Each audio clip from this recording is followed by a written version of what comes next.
Est-ce que vous avez souvent eu la flemme de faire un truc au point de le repousser au lendemain, puis au surlendemain? La procrastination, c'est l'habitude de retarder sans cesse une action difficile, désagréable ou ennuyeuse, sans raison valable, en sachant très bien que ça aura des conséquences négatives pour votre futur. Fils, il faut que tu sois capable de te commander. Mais je peux me commander, maman. Seulement, je ne m'obéis pas.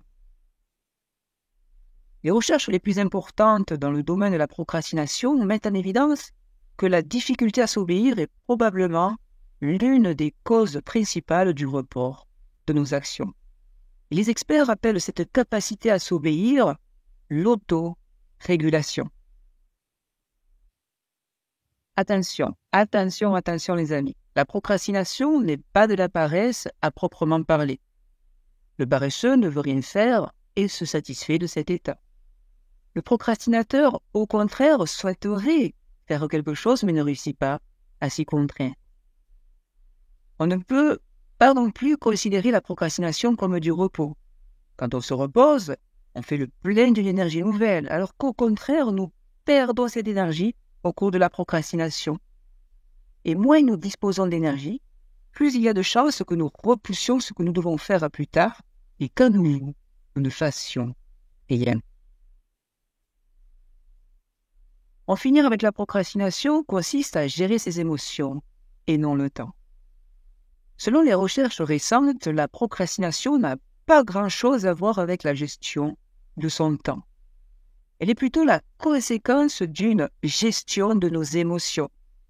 Et tant que l'on ne s'attaque pas aux vraies causes, on ne risque pas de changer ses habitudes. Selon les ressources traditionnelles, comme l'Université de Manchester au Royaume-Uni et l'Université de Rochester aux États-Unis, il s'agit d'un problème de gestion de temps. Et donc, avec une meilleure planification et une meilleure maîtrise du temps, nous devrions arrêter de procrastiner et nous mettre enfin au travail. Cependant, les psychologues se rendent de plus en plus compte que c'est une erreur. Des experts comme Tim Pychyl de l'Université de Carleton au Canada et sa collaboratrice Fuchsia Sirois de l'Université de Sheffield au Royaume-Uni avancent que la procrastination est un problème de gestion de nos émotions et non de notre temps. Attention, attention, attention les amis. Pourquoi? Parce qu'on va parler de neuroticisme. Le neuroticisme, c'est le contraire de la stabilité émotionnelle. C'est notre tendance à éprouver facilement des émotions désagréables comme la colère, l'inquiétude, la dépression ou la vulnérabilité. Les premiers résultats très intéressants, contrairement à ce qu'on pourrait intuiter, la corrélation entre être instable émotionnellement et la procrastination est très faible. L'étude va même un peu plus loin en décomposant les sous-facettes du neuroticisme, l'instabilité émotionnelle, pour déterminer celle qui compte le plus. On découvre alors, et ça c'est intéressant, une faible corrélation avec la peur de l'échec. Donc contrairement à une idée répandue, notamment dans les approches psychiatriques de la procrastination, la peur de l'échec est faiblement liée à notre tendance à procrastiner. Une corrélation nulle avec le perfectionnisme. Là aussi, surprise les amis, une tendance à chercher à faire trop bien n'explique pas la tendance à procrastiner. Il va donc falloir chercher ailleurs. Une corrélation faible aussi avec la dépression. La déprime vous guette et vous avez tendance à procrastiner? Eh bien, il y a sans doute qu'une faible relation, là aussi, entre les deux. Une forte corrélation avec la confiance qu'on a en son efficacité personnelle, c'est la facette du neuroticisme avec la plus forte corrélation. C'est la confiance qu'on a ou pas en son efficacité personnelle qui fera effectivement que vous allez procrastiner ou pas. C'est donc un premier résultat à retenir les amis. On a plus tendance à procrastiner quand on a faiblement confiance en ses capacités de fait. Contrairement à ce qu'on aurait pu deviner, anxiété, dépression, perfectionnisme et peur de l'échec sont finalement faiblement ou pas du tout liés à la procrastination. En revanche, manque de confiance en son efficacité personnelle et manque de contrôle de soi sont au centre de la procrastination. Attention, ces résultats ne signifient pas que le perfectionnisme, la dépression ou la peur de l'échec ne sont pas des causes possibles de notre procrastination. Mais plutôt que, par ordre de priorité, nous devons d'abord regarder du côté du contrôle de soi et de la confiance en son efficacité personnelle avant de chercher des clés du côté des pensées négatives. Mais revenons à notre sujet, les amis. Le monde se divise en deux types de personnes. Les réalisateurs d'un côté, les procrastinateurs de l'autre. Les réalisateurs font simplement ce qu'ils ont à faire. Et les procrastinateurs ont la flemme tous les jours. Pourtant, ce qui sépare les procrastinateurs des réalisateurs, ce n'est pas la flemme, mais c'est leur cerveau. S'il est si difficile de se débarrasser de l'habitude irrationnelle de la procrastination, c'est justement parce qu'elle est irrationnelle. Les gens qui remettent tout au lendemain ne savent pas pourquoi ils le font. En réalité, ils n'ont pas le choix. Dans le cerveau des procrastinateurs, il y a un dysfonctionnement qui empêche les connexions neuronales de se faire correctement et qui mène à des situations plus graves qu'on ne le croit. Aujourd'hui, on va explorer ensemble la défaillance planquée dans votre cerveau et reconnecter vos circuits neuronaux pour que vous arrêtiez de tout remettre à demain. Chaque fois que vous devez faire un truc important, deux parties de votre cerveau s'affrontent. Le cortex préfrontal, la partie logique du cerveau, et le système limbique, la partie émotionnelle. Le cortex préfrontal est en charge de réguler notre comportement, et son rôle est de nous aider à prendre des décisions rationnelles. Le système limbique, lui, gère les émotions et les sentiments. Il nous aide à comprendre ce qui nous rend heureux, triste ou en colère. Quand vous êtes devant une tâche importante ou ennuyeuse, votre cerveau émotionnel tente de vous faire céder à la tentation d'aller sur TikTok pour fuir cette sensation désagréable, et votre cerveau logique vous aide à résister à cette tentation parce que vous avez mieux à faire. Il n'y a pas de gentil ou de méchant dans l'histoire. Ces deux parties du cerveau sont aussi essentielles l'une que l'autre, parce que vous ne pouvez pas tout le temps travailler et vous ne pouvez pas tout le temps vous divertir. Les deux travaillent donc ensemble pour nous aider à réagir de manière appropriée à une situation et à prendre une décision rationnelle. Quand vous voyez l'évier de la cuisine rempli de vaisselle, et que malgré ça, vous décidez qu'il n'est plus important de regarder des vidéos de petits chats sur YouTube, c'est parce que votre cerveau émotionnel a réussi à convaincre votre cerveau logique qu'il n'était pas urgent de faire la vaisselle maintenant et que vous avez bien mérité de vous divertir après tout. Votre cerveau logique l'accepte parce que c'est vrai, la vaisselle peut atteindre 20 minutes. Ça, vous l'avez certainement fait et vous avez ce genre de réflexe à peu près tous les jours. Et c'est ça le problème.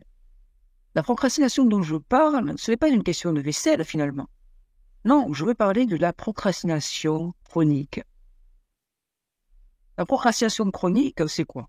C'est l'habitude systématique de remettre des tâches importantes à plus tard, entraînant une baisse de l'estime de vous-même, de l'insomnie et une potentielle dépression à cause du sentiment de stress, d'anxiété et de culpabilité permanent qui implique le fait de prendre du retard sur tous les aspects importants de votre vie. Mais ce n'est pas un cas isolé, vous n'êtes pas un cas isolé. 80% des adultes souffrent de procrastination et 20% des adultes souffrent de procrastination chronique. Ça affecte leur carrière, leurs relations et leur santé. Ce sont les derniers à rendre un travail, les derniers à s'organiser pour voir leur propre, et les derniers à prendre un rendez-vous chez le médecin. Les chercheurs ont essayé de comprendre pourquoi les procrastinateurs ne parviennent pas à prendre des décisions qui paraissent évidentes, et ils ont observé un dysfonctionnement dans leurs circuits cérébraux. Ce qu'ils ont observé, c'est que le cerveau émotionnel d'un procrastinateur est plus fort que son cerveau logique, ce qui dérègle tous ses choix.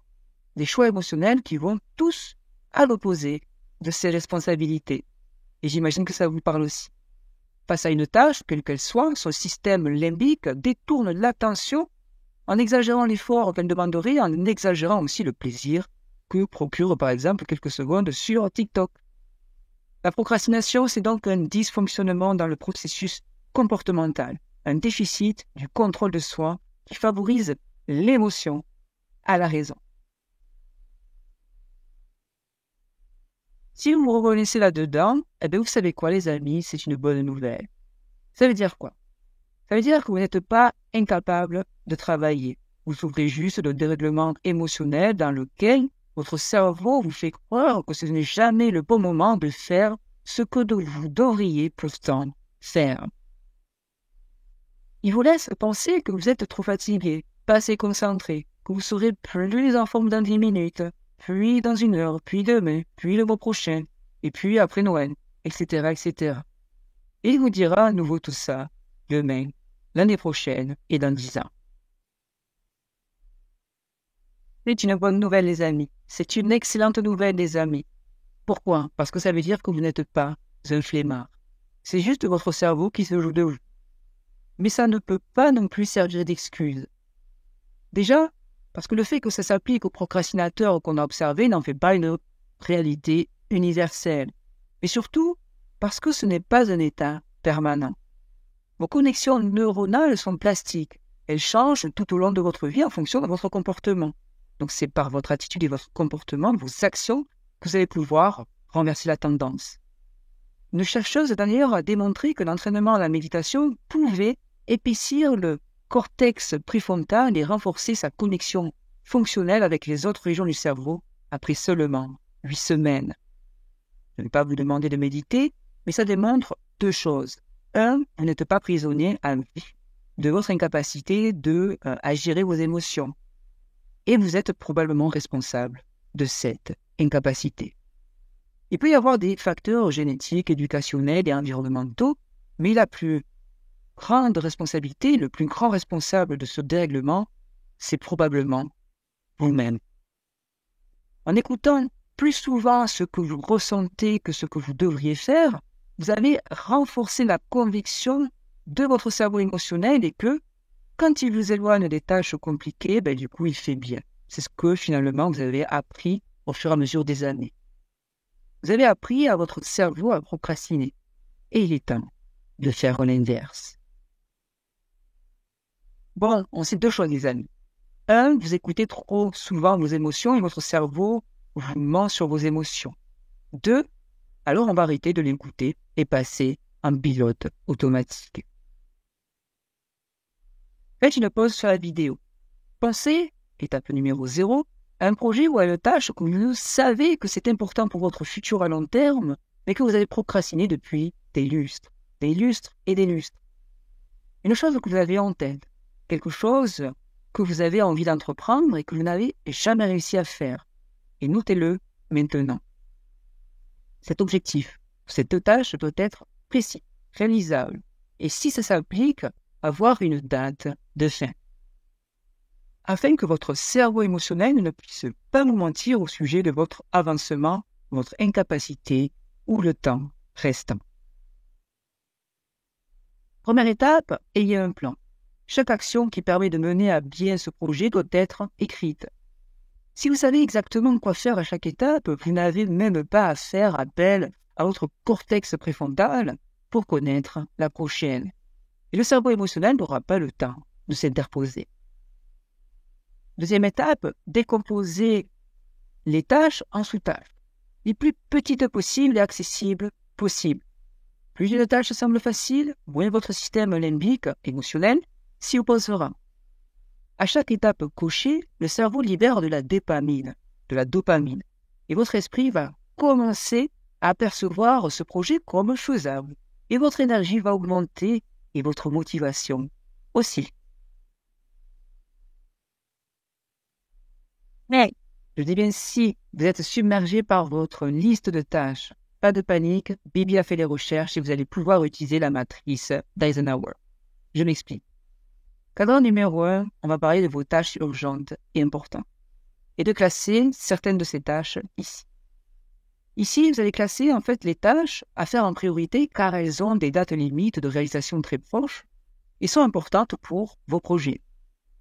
Elles peuvent avoir un impact fort positif lorsqu'elles seront faites et à contrario avoir des conséquences négatives importantes si elles ne le sont pas. Les actions classées dans ce cadran de la matrice d'Eisenhower sont celles que vous allez effectuer en mode crise, car elles surviennent suite à un événement externe à votre contrôle et n'étaient donc pas prévues. Sinon, ce sont aussi des tâches que vous avez tellement procrastinées jusqu'à ce que ce ne soit plus possible de les remettre à plus tard. Vous êtes réellement en crise, il faut les faire. C'est très important et c'est urgent. Cadran numéro 2, les tâches non urgentes et importantes. Ce sont les tâches à planifier car même si ne pas les faire immédiatement et sans conséquences directes, ce sont des activités importantes qui peuvent réellement vous rapprocher de vos objectifs. Les tâches de cette catégorie sont celles qui vous permettront réellement d'atteindre vos objectifs et respecter vos valeurs. Vous devez donc impérativement prévoir dans votre agenda un temps conséquent pour les réaliser. Cela vous permettra également d'anticiper et d'éviter qu'à force de procrastiner, vous deviez replacer certaines d'entre elles dans le premier cadran et devoir les faire dans l'urgence ou pire, que vous ne parveniez jamais à réaliser les projets qui sont importants pour vous.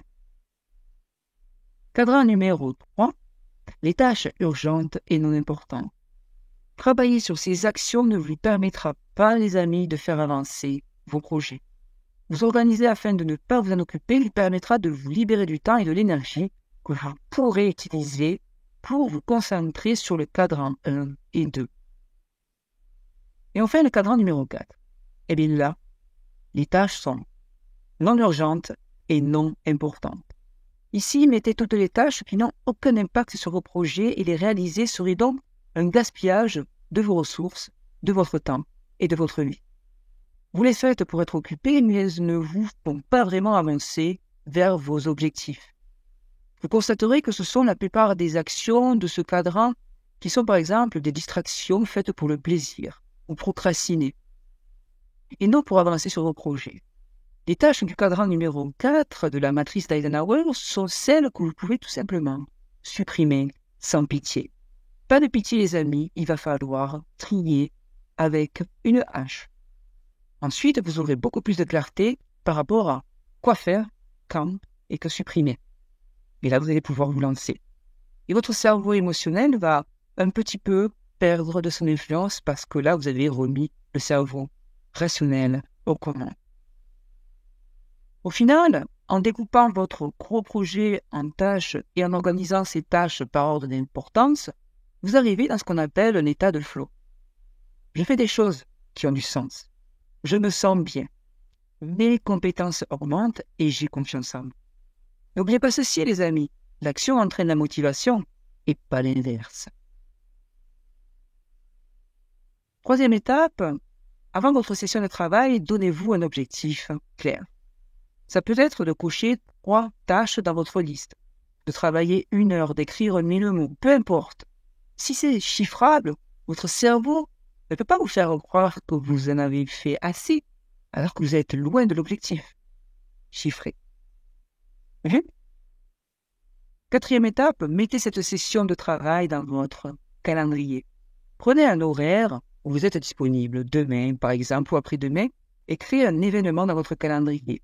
Vous avez rendez-vous avec vous-même, vous avez rendez-vous avec votre futur, ici. Cinquième étape, commencez. C'est le plus difficile, mais c'est aussi ce qui nous permet souvent de nous rendre compte que la tâche n'était pas si compliquée. N'attendez pas d'être en forme, que la pluie s'arrête, de finir votre café ou la vidéo que vous êtes en train de regarder sur YouTube, juste comme vous avez la notification de votre calendrier. Commencez. Ou si vous avez un calendrier ou un plan hebdomadaire sur papier, regardez-le, regardez ce qui est affiché pour ce jour et commencez par la première tâche et continuez jusqu'à avoir fait toutes les tâches prévues dans le calendrier. Sixième étape, ne faites pas plusieurs choses en même temps. Le multitâche est contre-productif, c'est prouvé. Faire plusieurs choses en même temps diminue vos fonctions cognitives, baisse la productivité et favorise la procrastination. Et votre cerveau n'est pas fait pour ça. Donc, éloignez votre téléphone, les réseaux sociaux, rangez votre bureau et concentrez-vous uniquement sur votre tâche. 7e étape, ne vous arrêtez pas. Du moment que vous n'avez pas rempli l'objectif écrit dans votre calendrier, vous ne méritez rien. Ça peut paraître exagéré, mais rappelez-vous que votre cerveau est prêt à tout pour faire croire que vous méritez bien une petite pause, qui se transformera ensuite en un jour de congé, voire en une année sabbatique. Prendrez une pause quand vous aurez rempli votre objectif. Un point, c'est tout. C'est non négociable. 8e et dernière étape, quand vous aurez rempli votre objectif, récompensez-vous avec une activité qui vous fait vraiment plaisir. S'il comprend que la productivité entraîne le plaisir, le cerveau apprendra à favoriser cette connexion. Et au-delà de ça, vous le méritez. Vous le savez maintenant, durant tout ce processus, votre cerveau émotionnel va forcément vous challenger. Et à plusieurs reprises. Il va vous envoyer toutes les pensées dissuasives qu'il a l'habitude de vous envoyer. Parce que vous lui avez appris que son bonheur était plus important que tout le reste. Mais son bonheur, ce n'est pas le vôtre. Le sien ne réside que dans le plaisir immédiat, dans l'instant et dans la fuite. Votre bonheur à vous, par contre, il se trouve précisément à l'opposé de la fuite et à l'opposé de ce plaisir immédiat. Votre bonheur, c'est du bonheur aujourd'hui, demain, sur du long terme. Il faut le préparer en agissant aujourd'hui. Et ce cerveau émotionnel va se cacher derrière l'implication. L'implication dans vos relations amicales, votre vie de famille, votre forme physique, votre réussite professionnelle ou artistique. Votre bonheur nécessite de passer par des moments difficiles, ennuyés, pas toujours sexy. Faire des actions, passer à l'action, c'est pas toujours facile, c'est pas toujours sexy. Mais c'est justement ce qui va vous permettre d'être heureux sur le long terme. Résister à la dictature émotionnelle de votre cerveau, ça va vous demander des efforts. Beaucoup d'efforts, les amis. Mais je vous dis ceci, ça vaut le coup. Pour finir, quelques conseils, comme ça, pour passer de procrastinateur à réalisateur. Déjà, selon mes recherches, comment apprendre à aimer même des activités désagréables? Eh bien, en pratiquant régulièrement, 20 à 30 fois l'activité, même si elle n'est pas sexy. La quantité initiale n'est donc pas importante pour la construction des habitudes, non. Ce qui compte, ce sont les petits pas et les répétitions régulières. C'est en commençant à faire de petits pas, des petites choses, des petites actions, que l'on parvient à de grands changements sur du long terme.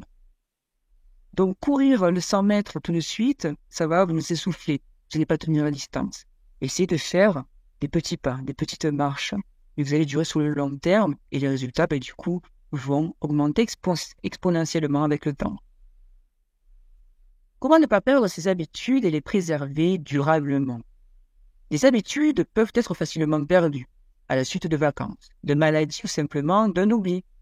Quand cette situation se produit, il est important de savoir comment reprendre nos habitudes antérieures aussi rapidement que possible. Et j'ai fait des recherches pour vous. La plupart des gens veulent reprendre l'activité qu'ils ont abandonnée pendant un moment au même niveau que celui atteint avant la pause. Par exemple, après une maladie, on voudra courir les mêmes distances que précédemment. Or, le retour sur le niveau d'origine est un saut violent qui provoquera une aversion pour notre cerveau émotionnel. Si après un arrêt, on veut retrouver notre habitude, il faudra donc revenir à la barre minimale. Après plusieurs répétitions, nous serons à nouveau prêts à augmenter la hauteur de l'obstacle. La construction d'habitudes nécessite donc d'opérer lentement les changements. Il faut que ce soit une révolution de volume, les gens, s'il vous plaît. Comment vaincre la paralysie décisionnelle? D'après mes recherches, je peux vous dire ceci. Si l'on veut lutter efficacement contre la procrastination, il est nécessaire de parvenir à dominer la paralysie décisionnelle. Le processus de décision lui-même peut être si difficile qu'il finit par nous vider de notre énergie. Se décider, tout comme faire des choses désagréables, consomme nos ressources cognitives et fatigue notre muscle de la volonté. Il peut être épuisé à tel point qu'il ne reste plus d'énergie disponible pour réaliser l'activité elle-même. La traîtrise de la paralysie décisionnelle ne réside pas seulement dans le fait qu'il est difficile de choisir, Le problème se forme aussi quand on doit choisir entre plusieurs options, car il y a un risque de regretter ultérieurement son choix. À cause donc de l'existence d'autres possibilités, on s'interroge sur les effets des options qui n'ont pas été retenues. Cette réflexion nous amène dans un état où l'on se retrouve finalement de moins en moins satisfait de notre choix initial. C'est ce qu'on appelle le paradoxe du choix. Et c'est souvent le cas dans la sélection de notre université, de notre travail ou de notre partenaire qui ne correspond jamais à la situation idéale. Tout d'abord, pour combattre la paralysie décisionnelle, et c'est là qu'on va approcher la solution, il faut consciemment réduire à son minimum le nombre de prises de décision chaque jour. Posez-vous cette question. Quelle tâche vous aidera le mieux à réaliser votre vision personnelle? Et pour la choisir, il vous faudra la confronter à votre vision. Pour ma part, j'utilise la règle des 5 secondes pour décider rapidement, même sur des choses importantes. Même sur des décisions importantes de ma vie. 5 secondes, pas plus. Sinon, votre cerveau émotionnel va essayer de vous dissuader. Philippe Zimbardo, d'accord? Un nom un peu compliqué, mais vous allez voir que c'est très intéressant ce qu'il nous dit. Ça va nous permettre d'aller de l'avant. Il nous apprend comment développer l'habitude de nous comporter tous les jours en héros. Parce que ne plus procrastiner, c'est aller au-delà de sa zone de confort. Quitter la foule est une manière d'exprimer une capacité que Zimbardo appelle l'héroïsme. Zimbardo explique que tout le monde peut augmenter sa capacité à l'héroïsme. Et ces recherches scientifiques ont démontré qu'on ne n'est pas héros, mais qu'on le devenait au cours de sa vie. Il s'agit donc de sortir consciemment de sa zone de confort. La majorité des actions importantes qui nous permettent d'accomplir notre vision personnelle se trouvent donc hors de cette zone de confort, comme vous le voyez à l'écran. Elles sont dans une zone finalement d'inconfort. Vos réussites sont dans votre zone d'inconfort. Elles sont cachées, elles sont là, elles vous attendent, mais c'est à vous de passer le pas. Comme Albert Einstein l'a dit, celui qui suit la foule n'ira généralement pas plus loin que la foule. Il y a des choses pour que celui qui marche seul se retrouve là, où personne n'est jamais allé. Oui, c'est un bon Einstein, on le sait. Je poursuis. Quand il faut se lever le matin, on est bien obligé d'abandonner son douillet, pas vrai? Eh bien, le véritable héroïsme se manifeste quand personne ne nous regarde. Il faut être un héros vis-à-vis de soi-même quand personne ne nous regarde. C'est ce que nous dit Zimbardo. Comme le dit le proverbe, ton caractère est ce que tu fais quand tu crois que personne ne te regarde. Vous allez être un homme ou une femme d'action si vous faites des choses, des actions nouvelles, quand personne ne vous regarde, quand vous ne voulez pas obtenir de l'attention des autres. Il est même souhaitable que sortir de notre zone de confort devienne notre passion. Alors, la question c'est, comment faire? Comment passer de la zone de confort à la zone d'inconfort et l'héroïsme moi-même? Eh bien, essayez toujours, quand vous avez la possibilité de quitter votre zone de confort. C'est d'abord une intention. Commandez-vous à vous-même et soyez déterminé. Lorsque vous n'avez pas envie de rien faire, efforcez-vous de vous atteler dans un premier temps à la tâche qui vous paraît la moins agréable. Avalez le crapaud sur votre première tâche de la journée en référence au livre de Brian Tracy, Avalez le crapaud, et le reste sera beaucoup plus facile dans votre journée. Si vous faites la chose la plus difficile en premier, le reste va être beaucoup plus facile. Comme vous aurez l'opportunité d'être un héros, ayez à l'esprit la règle du samouraï des 5 secondes. C'est quoi cette règle? Eh bien, faites l'action dans un délai de 5 battements de cœur, car au-delà, vous allez commencer à réfléchir. Et votre cerveau émotionnel va avoir tendance à développer des arguments, d'accord, des excuses, pour vous faire rester dans votre zone de confort. Les amis, le véritable coût de la procrastination, ce n'est pas simplement les tâches que nous sommes conscients de reporter. C'est tout ce qui aurait pu exister sans elles. Vous arrivez peut-être à rendre un dossier sur le bureau de votre patron parce que vous aurez passé la soirée à travailler dessus dans l'urgence pour garder votre emploi. C'est bien, mais c'est un one-shot.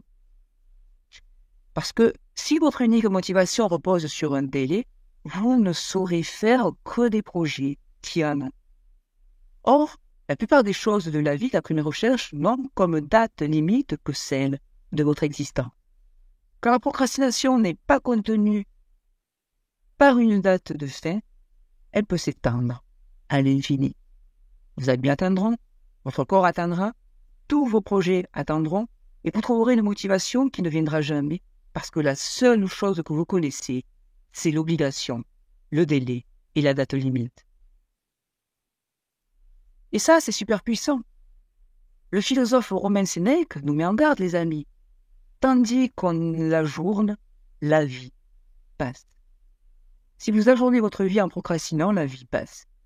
Cette citation souligne la raison essentielle pour laquelle il est bon d'apprendre à lutter contre la procrastination.